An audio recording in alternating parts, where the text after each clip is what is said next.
Hello everyone, welcome to CCA live webinar. Myself Harmeet Sani, a CCA registered migration agent. In today's webinar, I am going to discuss regarding the recent migration update and as well as the announcement that were done on the recent released financial year budget. This budget was released on 12th of May 2026 and announced by our treasurer Jim Charmer on that day. So in this seminar, I am going to discuss about what was the announcements done by the treasurer for this coming financial year, and also what would be the impact of those announcements on our migration program. So we will discuss one by one in this webinar today. So first of all, let me upload some slides for you. So overall, the biggest if we talk about the budget announced on 12th of May 2026 for this financial year 2026-2027, the biggest update is that Australia is continuing to prioritize skill migration, especially in areas facing workforce shortages, such as healthcare, construction, engineering, education, and technology. We are also seeing a strong focus on employer-sponsored visas and regional migration pathways. At the same time, the government is tightening integrity measure for student visa and reviewing the point-tested PR system as well. So overall, Australia still wants skill migration, but the system will be becoming more targeted and competitive. Uh, let's see the government data on the migration program. If we see from this data, we can see that the coming financial year would be great for permanent migration pathway. As you can see on the screen, that the migration quota for 2026-2027, that almost the same as in the previous two financial year from 2024 onwards. So overall quota is 185,000 for the total skill migration program. But good news is for skill visas categories like subclass 189 and employer sponsored visas category, the government going to increase the seat allocation for these subclasses. As you can see from this government data for this coming financial year program, the skill independent 189 for this subclass, the previous allocation was 16,900 for the last two financial year, but in coming financial year they're going to increase this seats allocation to 2190, which is a great news, and they almost 4190 more seats they are going to allocate under this program. And second good news for the employer sponsored program as well. So in this program, the in the previous financial year, the seat allocation were 44,000 almost, and but they going to increase it on 58,040 seats for the next financial year. So there's a big increase, that is about 18,800 and 14,040 more seats allocated under this employer sponsored program. Similarly, if we talk about state and territory nominated programs, so for 190 subclass, again it's a good news for that one as well.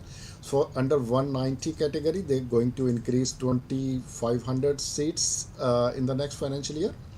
So in the last financial year, the total allocation was 33,000, but they're going to increase to 35,500, almost 2,500 more seat under this program.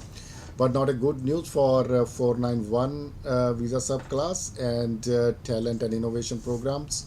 They're going to decrease the seats allocation for this one, and plus 491, which is under state and territory nominated programs. So they going to decrease the seat to 14,110, although it was 33,000 from the last two financial years. So big decrease in this program that we can see. If we talk about the family visa program, so you can see on the screen, uh, in Australian family programs, the seat allocations, good news for partner and child visa applications. For partner, they increased another 1,000 seats, and for child visa application, they increased another 500 seats. So for partner visa, the initial seats were 40,500 and they increased to 41,500. And for child visa, 3,000 to 3,500. But they decrease some seat allocation on parent visa categories, so 8,500 to 7,060. But if you see overall net migration program, so it is almost the same as the financial year. So total seat allocation is 185,000 and it will remain constant for the next financial year as well. So that's how, if we analyze everything, so in the short I can say that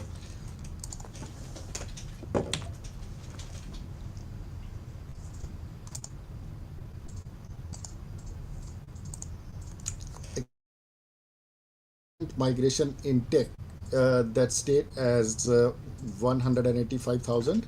So uh, government going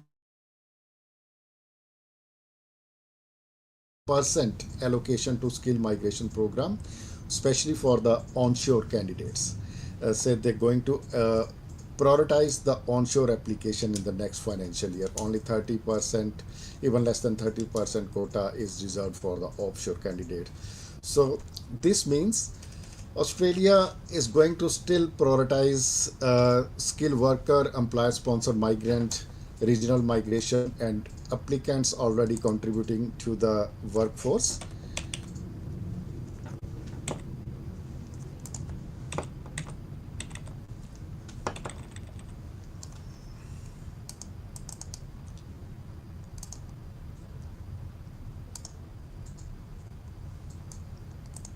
Let me update the slides for you. So that's how you can see uh, the allocation of the seats for the next financial year and the budget announced by the federal government uh, in the coming financial year.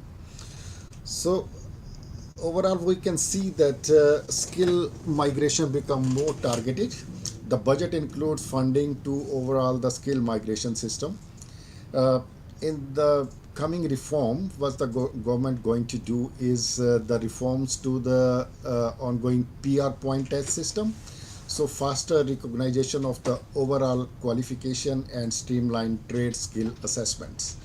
The main key themes for this coming budget would be the preference for younger and highly skilled applications, more focus on income and employability, and stronger weighing for occupation with the skill shortages. And they also going to increasing importance of employer sponsorship in the coming financial year.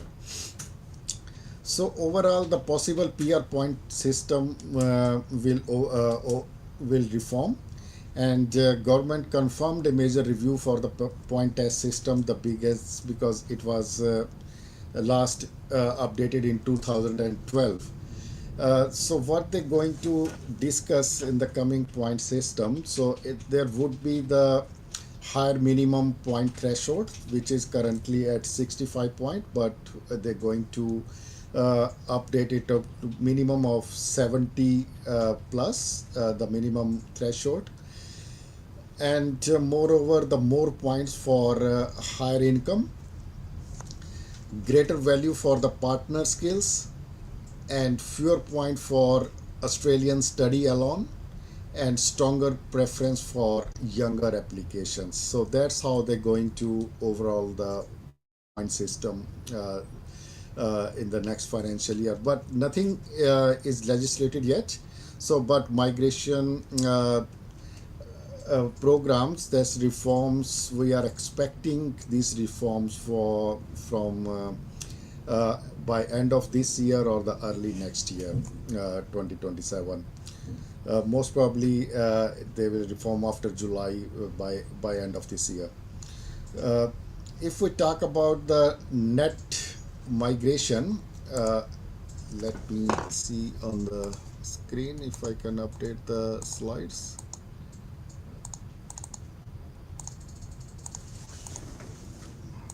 I'm not sure why it's not going on. It's very slow.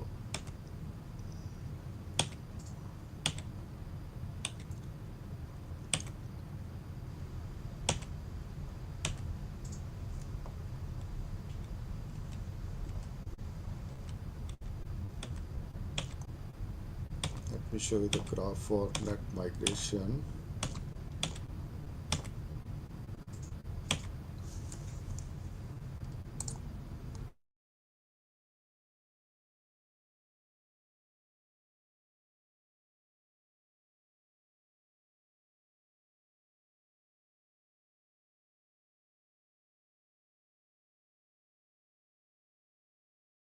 Maybe the uh, connection error something. Okay, uh, that's okay. Maybe it come down soon. Okay,